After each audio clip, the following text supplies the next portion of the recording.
Hello students, Pintu Studies here. Today we will discuss finite verb and non-finite verb. Finite verb क्या है? Finite verb वैसे verbs होते हैं जो subject के अनुसार अपना फॉर्म्स चेंज कर लेते हैं. अंडरस्टैंड? जो वर्ब सब्जेक्ट के अनुसार अपना फॉर्म्स चेंज कर लेते हैं उन्हें हम फाइनाइट वर्ब कहते हैं. फाइनाइट वर्ब के 5 फॉर्म्स होते हैं, जैसे आप देख सकते हैं go, went, gone, going, goes, come, came, come, coming, comes, talk, talked, talked, talking, talks. Okay, see he goes, this is singular, so verb is also singular. We go, this is plural, so this is plural. यानी कि जो verbs subject के अनुसार अपने number को change कर लेते हैं उन्हें हम फाइनाइट वर्ब कहते हैं. सिंगुलर सब्जेक्ट है तो सिंगुलर वर्ब, प्लूरल सब्जेक्ट है तो प्लूरल वर्ब. ओके, तो अभी आपने जाना फाइनाइट वर्ब वे वर्ब्स होते हैं जो सब्जेक्ट के अनुसार अपना नंबर चेंज कर लेते हैं. यदि सब्जेक्ट सिंगुलर तो वर्ब प्लूरल, सब्जेक्ट सिंगुलर तो वर्ब सिंगुलर, सब्जेक्ट प्लूरल तो वर्ब प्लूरल. ओके, आइए अब जानते हैं non finite verb. Non finite verb वैसे वर्ब्स होते हैं जो सब्जेक्ट से स्वतंत्र होते हैं. They are free from their subjects. उन पर सब्जेक्ट के नंबर और पर्सन का कोई प्रभाव नहीं पड़ता है. अब आप देख लीजिए सब नॉन फाइनाइट वर्ब 3 प्रकार के: infinitive, gerund and participle. Infinitive 2 plus V1, 2 plus V1 को वर्ब के पहले रूप को हम इन्फिनिटिव कहते हैं. जैसे एग्जाम्पल देख लीजिए, आई वांट टू टीच, मैं पढ़ाना चाहता हूँ. To tell a lie is sin, झूठ बोलना पाप है. देखिए यहाँ पर ये आपका इन्फिनिटिव हो गया और ये है आपका फाइनाइट वर्ब. ये फाइनाइट वर्ब हो गया, ये इन्फिनिटिव हो गया, इसमें ये इन्फिनिटिव हो गया. जेरंड, देखिए जब किसी वर्ब में आईएनजी जोड़ देते हैं तो उससे जेरंड फॉर्म बनता है. ऐसे उसे हम पार्टिसिपल भी बोलते हैं, प्रेजेंट पार्टिसिपल. लेकिन हम जेरंड की बात करेंगे, वर्ब में आईएनजी जोड़ते हैं तो वो जेरंड कहलाता है. जेरंड का यूज भी लाइक इन्फिनिटिव हम करते हैं. देखिए ये जेरंड है, ये आपका फाइनाइट वर्ब है.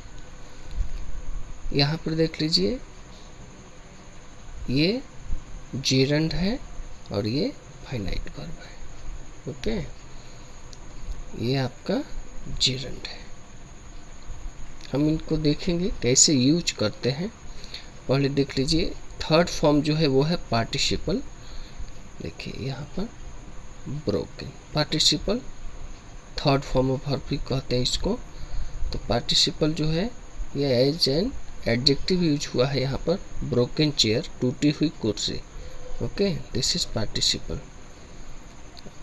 यहाँ भी देख लीजिए ये भी कहलाता है पार्टिसिपल. ये आपका प्रेजेंट पार्टिसिपल.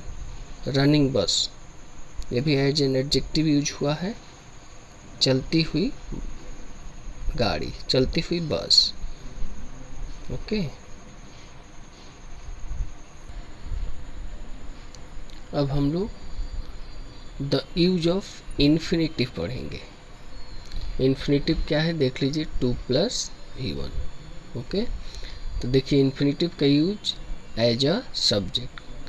इन्फिनिटिव का यूज सब्जेक्ट के रूप में होता है जैसे आप देख सकते हैं, देखिए टू सेव मनी, ये आपका इन्फिनेटिव हो गया। To save money now seems impossible, अब पैसा बचाना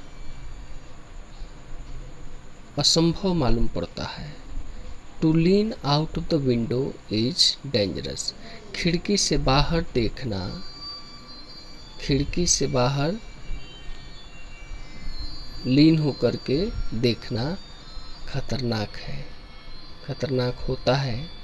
देखिए इसी सेंटेंस को हम इट से भी शुरू कर सकते हैं, और जो इन्फिनिटिव फ्रेज है उसको हम लास्ट में ले जाएंगे। देखिए it seems impossible to save money, it is dangerous to lean out of the window. देखिए इसी सेंटेंस को हम इस रूप में भी लिख सकते हैं, इसमें इन्फिनिटिव फ्रेज को लास्ट में रखा गया है। इस सेंटेंस को हम ऐसे लिख सकते हैं, it is dangerous to lean out of the window. ये भी आप देखिए, ये इन्फिनिटिव फ्रेज को लास्ट में रखा गया है। ओके स्टूडेंट्स, देखिए इन्फिनिटिव का यूज एज एन ऑब्जेक्ट और अ कॉम्प्लीमेंट, ऑब्जेक्ट या कॉम्प्लीमेंट के रूप में भी हम इन्फिनिटिव का यूज करते हैं। जैसे देख लीजिए, टू मेन फेल्ड, फेल यहाँ पर आपका मेन वर्ब हो गया, और ये आपका टू रिटर्न ऑब्जेक्ट हो गया। Two men failed to return from the expedition, ये आपका ऑब्जेक्ट हो गया। ओके, तो आप देख सकते हैं इन्फिनिटिव का use as an object. The tenants means किराएदार, the tenants refused to leave. देखिए ये आपका मेन वर्ब हो गया, और टू लीव क्या हो गया आपका इन्फिनिटिव एज एन ऑब्जेक्ट। फिर आप ये देख लीजिए, his plan is to keep the affair secret. देखिए यहाँ पर इज वर्ब हो गया, और ये आपका इन्फिनिटिव हो गया। ये कॉम्प्लीमेंट के रूप में यूज हुआ है। ओके, कॉम्प्लीमेंट क्या होता है, जैसे आपको मालूम होना चाहिए कॉम्प्लीमेंट क्या है। जो नाउन, प्रोनाउन, देखिए इन्फिनिटिव नाउन इक्विवेलेंट होता है, ध्यान रखेंगे। इन्फिनिटिव जेरंड पार्टिसिपल नहीं कहेंगे, इन्फिनिटिव और जेरंड जो होता है ये नाउन इक्विवेलेंट होता है, तो इसका ध्यान रखें। तो देखिए जब कभी भी नाउन या एडजेक्टिव किसी एक्सिलरी टू बी वर्ब के बाद, is, am, are, was, were के बाद जब कोई नाउन इक्विवेलेंट वर्ड आता है, नाउन के समान कोई वर्ड आता है, वो एडजेक्टिव भी हो सकता है, नाउन भी हो सकता है, तो उसे हम कहते हैं कॉम्प्लीमेंट। कॉम्प्लीमेंट को हिंदी में हम पूरक बोलते हैं, ध्यान रखेंगे। कॉम्प्लीमेंट को हिंदी में क्या बोलते हैं, पूरक। पूरक अर्थात पूरा करने वाला। ओके, तो देख सकते हैं आप, इज, हिज प्लान इज यदि बोलते तो इसका कोई मीनिंग नहीं है, इसके मीनिंग को कंप्लीट करने के लिए टू कीप आया, तो ये कॉम्प्लीमेंट का काम कर रहा है। तो याद रखें, इन्फिनिटिव का यूज सब्जेक्ट के रूप में, ऑब्जेक्ट के रूप में तथा कॉम्प्लीमेंट के रूप में, तीनों ही रूप में इसका यूज होता है।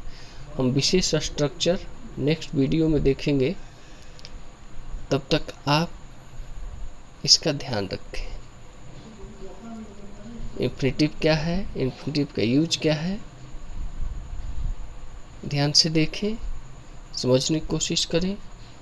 जहाँ कहीं भी आपको प्रॉब्लम हो कमेंट बॉक्स में लिखें, ताकि हम आपको समझा सकें, आपके प्रॉब्लम्स को दूर कर सकें। Okay students, thank you.